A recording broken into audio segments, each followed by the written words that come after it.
ada salah satu temen mereka yang nempatin kontrakan lainnya datang nyamperin Dimas sama Wahyu sambil kayak panik gitu, terus minta tolong ke mereka. Di situ mereka bingung kan, ini kenapa? Dia tuh cerita kalau satu temennya yang kontrak ini kayak kesurupan gitu. Mampus. Posisinya tuh bengong, terus diem aja kayak orang linglung. Dan mereka tuh baru tahu kalau teman-teman mereka itu yang dari semalam nongkrong bareng itu, mereka tuh udah pada pindah kontrakan di pagi hari itu. Dimas sama Yoga tuh sempat nanya-nanya lah kenapa nih mereka pindah mendadak. Dan akhirnya teman mereka nih mulai cerita kalau selepas minum-minum semalam, mereka tuh pulang ke kontrakan masing-masing. Malam itu tuh ternyata banyak kejadian aneh dan banyak gangguan juga. Temennya Dimas yang minta tolong ini, dia cerita pas mereka baru masuk kontrakan malam-malam, tiba-tiba tuh ada yang ngetok pintu dari luar. Dan pas mereka ngebuka hordeng dari jendela, temennya nih ngeliat ada sosok kakek-kakek di depan kontrakan. Nah karena takut mereka gak ngebuka nih pintu kontrakannya itu. Tapi anehnya pas mereka lagi ketakutan dan mau masuk ke ruang tengah itu, tiba-tiba sosok kakek-kakek tuh udah di dalamnya. Anjing. Di situ temennya Dimas tuh sampai pingsan. Dan beberapa temen lainnya tuh juga ada yang diganggu. Terus sampai diseret pas tidur ke kamar mandi sama sosok kakek ini. Pokoknya di situ tuh ada 3 kontrakan yang diganggu di malam itu. Dan akhirnya mereka semua tuh mutusin untuk pindah pas paginya. Nah setelah Dimas dan teman-temannya tuh dapat cerita itu, akhirnya mereka mulai takut tuh. Terus juga Dimas di situ berusaha mau ngebantu lah si teman-temannya ini. Kebetulan si Wahyu ini tuh punya pengalaman buat hal-hal mistis. Jadi dia inisiatif lah ngasih air putih terus didoain sama dia.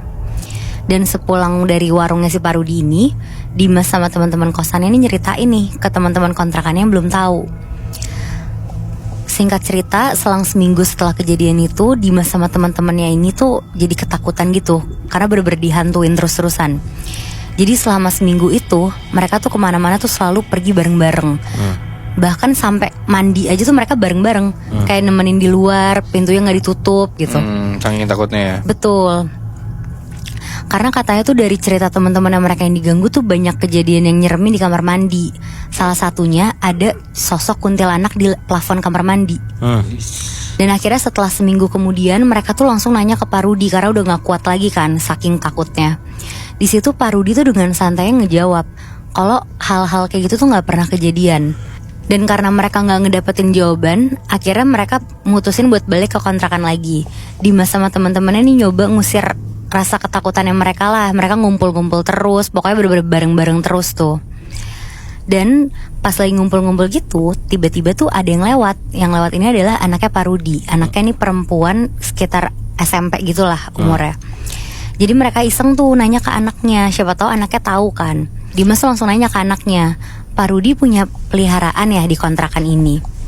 Nah ternyata si anaknya Pak Rudi tuh ngasih tahu kalau di kontrakan ini tuh emang ada 2 sosok penjaga, yaitu si kakek-kakek itu sama si sosok cewek kuntilanak itu yang ada di kamar mandi. Anaknya tahu ya?